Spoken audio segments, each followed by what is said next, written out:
Gagawa po ako ng sisig. Malinis na po ito. Nilinis ko na siya ng mabuti. At hinaluan ko na rin po siya ng mga unit na medyo makasilalang ako ngayon. Kaya pasensya na. Kasi ito nililinis ko siya.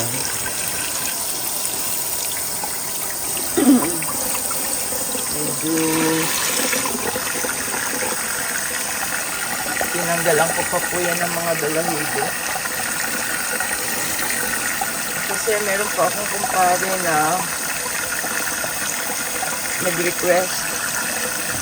So, na magawa ko daw siya ng sisig.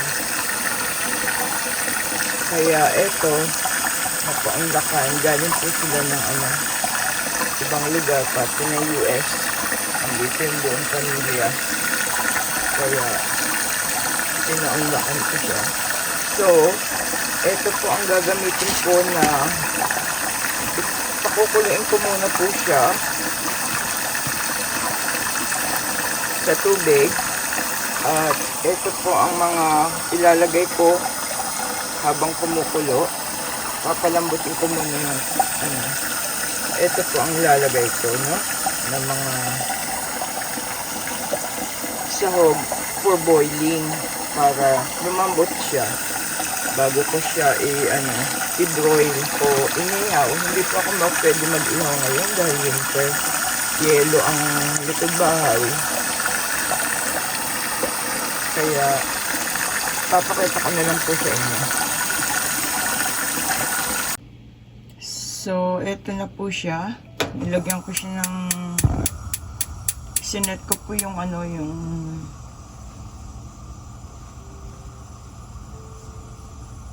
apoy ko sa high flame. At yung pong pork ears, nilagay ko siya sa large pot. No, enough water to cover the pork meat. And then saka ko na po lalagay lahat yung mga ingredients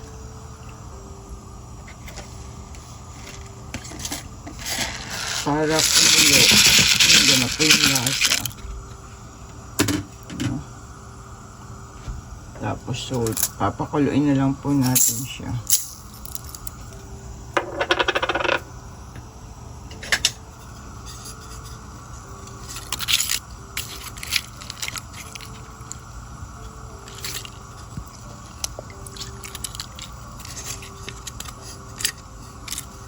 So, ilulubog ko lang po mabuti yung meat para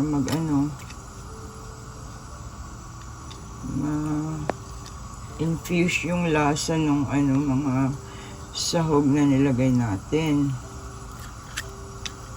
No? So, yeah. Palambutin muna natin yung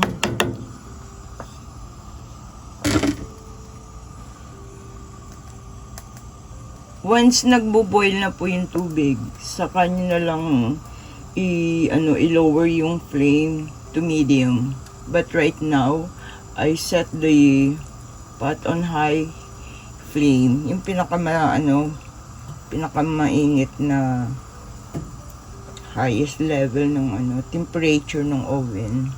Ng stove, I should say. It's not oven, ha? Take note. It's on top of the stove. So, yeah, pakukuliin na lang po natin to. Like I said, in a high flame right now. And then, once kumukulo na, saka ko siya ilo-lower into medium heat. Tapos, palalambutin ko po siya maybe an hour or so. Depending on the kung gaano katigas pa yung karne. So, i-update ko na lang po kay mamaya. Bye-bye. Ito po ang mga sangkap na gagamitin natin para sa pork sisig. Lemon, vinegar, salt, sugar, chilies, onions, patis, at saka ground black pepper. Mamaya na po yan. Yan yung mga ano natin, ricado para sa sisig. No? Yeah. So, at this point po, kumukulo na siya ng mabuti, no?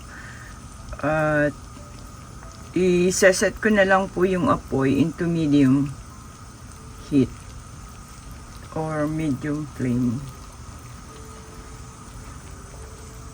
Yeah, eto kumukulo na po siya. Ang bango niya kasi yung yung bay leaves, yung pong dahon ng laurel at saka nung tawag nito, bawang, naamoy ko. Ang bango-bango. So, I will see you after an hour maybe. Palalambutin ko muna po to. So, sa sisig po, eto yung mga pangunahing sangkap niya. Well, of course, yung meat, no? Yung pong pinapakulo ko pa rin siyang up to now. Hiniwa ko yung sibuyas. And then, this is patis. Asukal. Himalayan salt po ang ilalagay ko. Pero okay lang kahit anong klaseng salt ilagay ninyo.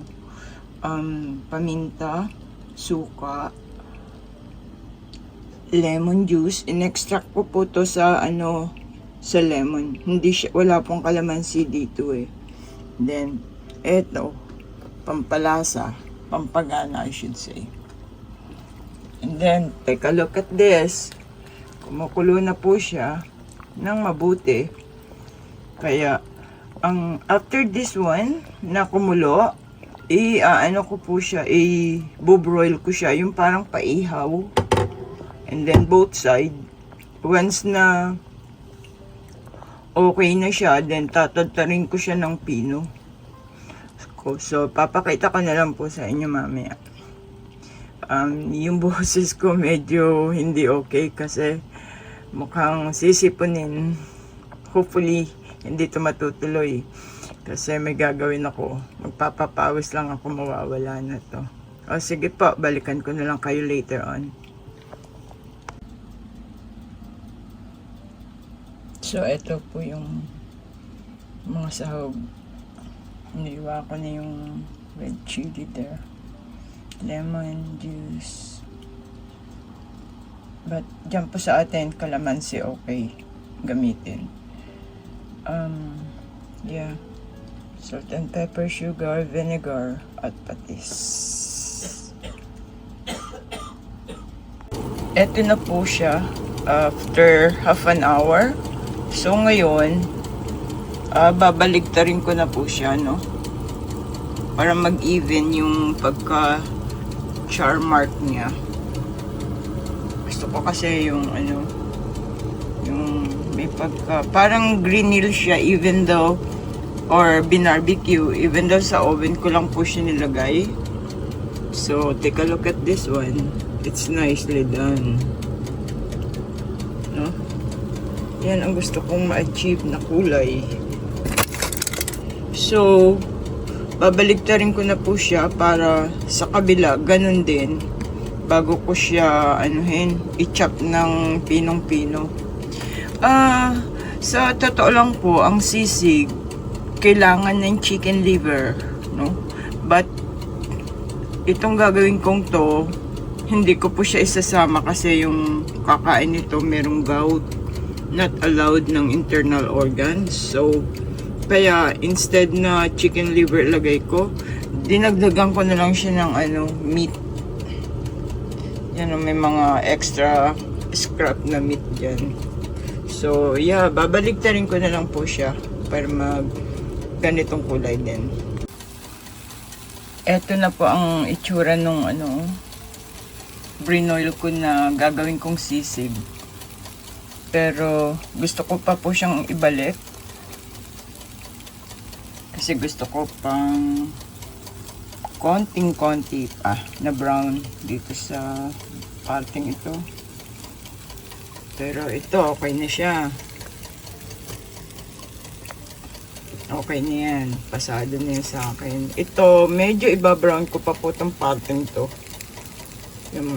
But this one, yeah. That's one I would like to achieve. Basta na ba yung tong ko? Yeah, this one, I still need to brown that one. Tapos, ito, baliktarin ko siya. Para na pong chicharon, no? Look at that, yung mantika. So, i-drain ko yan. Isipin nyo yung tatanggalin nyo yan, eh. Ilalagay nyo sa inyong puso. Naku po, maaga po kayong papanaw niyan. So, ito po, kailangang ma-brown ko pa siya. At saka ito. At saka itong pating to. So, babaligtarin ko na lang siya sa oven. Kailangan ko itong mag-brown pa ng konti. And this one also. Ito, okay no. Para siyang chicharon. Anong chicharon na malutong? Ayan. No? Nice. But you know what? Why don't I just move this one here? Kaysa baliktarin ko pa yung aking pan. Ayan. There is always a way. Mag-isip ka lang.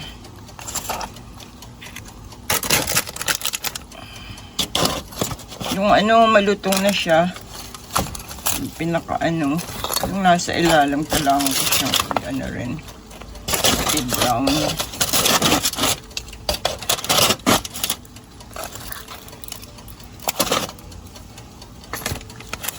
Pwede na pong ano to eh. Yung kainin, malutong. Saka may lasa kasi. Nung pinalambot ko po to, nilagyan ko siya ng mga ingredients na pampalasa. Tapos yung broth na yon, gagamitin ko po yun sa ano, something else like instant noodle. Hindi ko nagagamitin yung ingredient na ano, yung ba nasa sachet.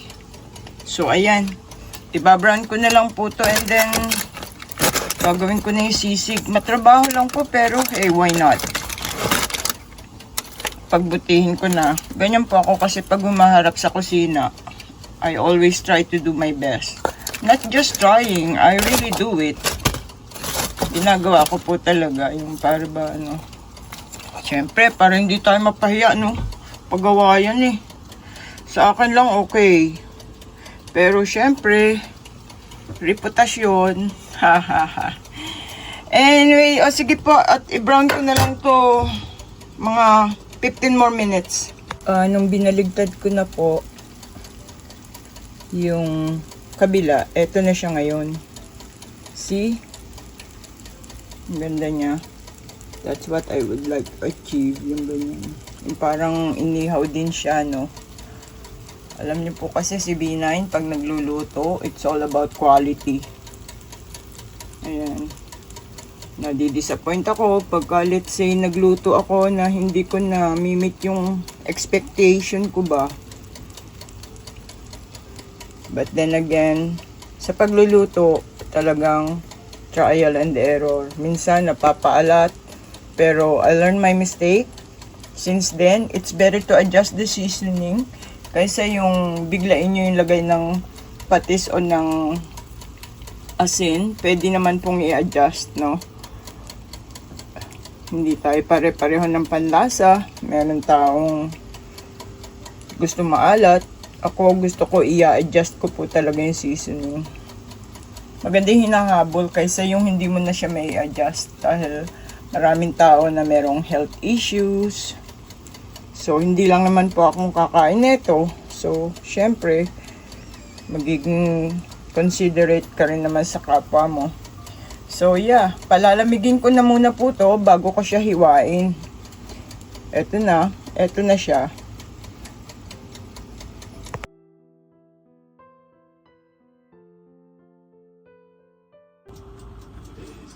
At this point, eto na po ang outcome nung aking brinoil na gagawing sisig. So, hihiwain ko na po siya ngayon. B9 style. Hindi po siya yung parang paminced, kundi yung dahil ito'y tenga ng parte ng baboy at saka paluto kasi to. Hindi naman po to sa akin. So, kung ano yung request nung nagpaluto, yun po ang susundin natin.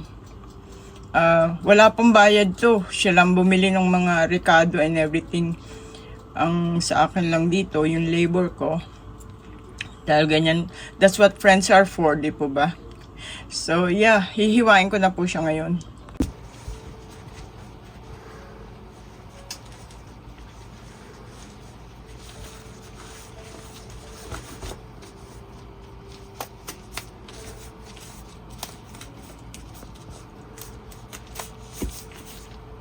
So, now, eto po na iniwa ko na siyang lahat.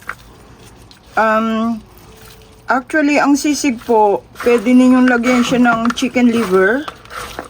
Dahil nga po, nagpagawa nito, merong gout. Kaya, in-optional ko na po ang chicken liver. Kung ano lang yung request nung nagpagawa, yun lang po ang gagawin ko, di po ba? So, right now, ilalagay po natin ngayon lahat ng sangkap. Lagay ko tong asukal po yan. Sinasabi ko na sa inyo, hindi ko nililihim yung sinasaw ko. Pepper, not in particular order po. Salt,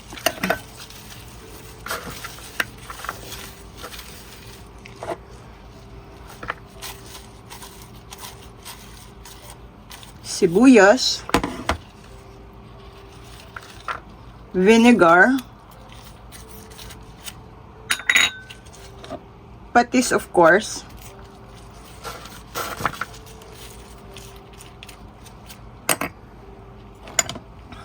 lemon juice or kalamansi po dyan sa atin. Hindi ko muna siya ilalahat kasi titikman ko muna siya kung okay na ba yung asim, and then I'll put some of this. Medyo gentle lang po yung pag-mix ko para wag wag madurog.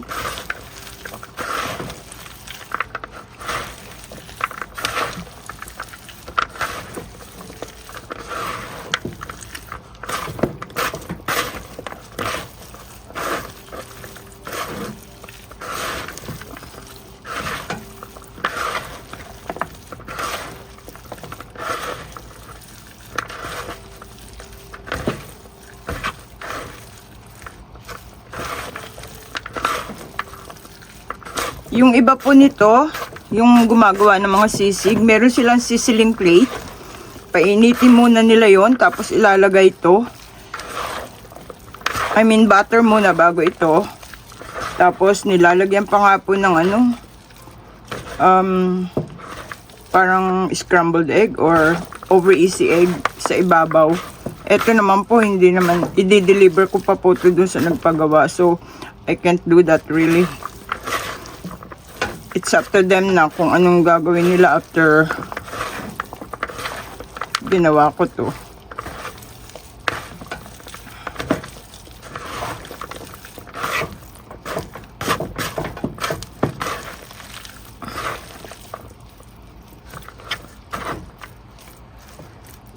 Titikman ko muna po.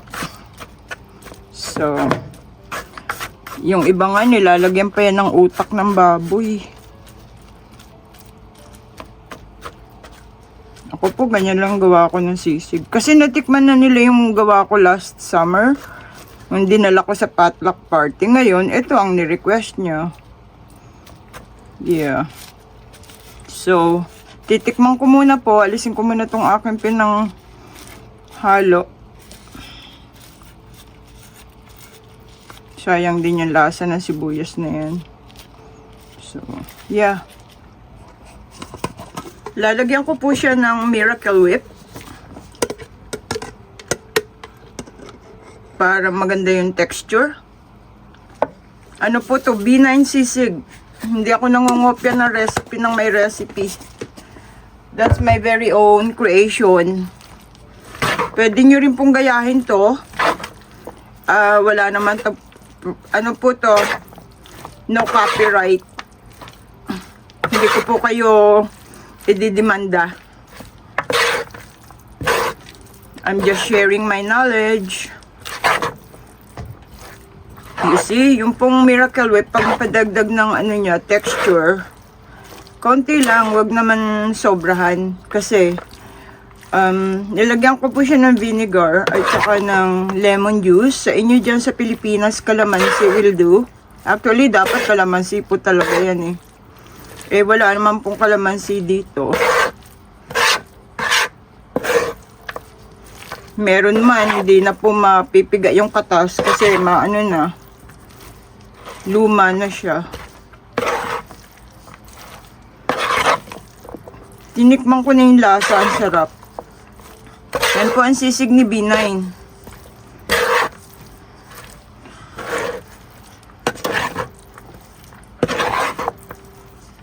Basta po may nagpagawa sa akin, I have to make sure yung quality ando doon. Mahirap na masira yung reputasyon natin sa kusina. So, yeah. Ayan na po ang sisig ni B9. Titikman ko na.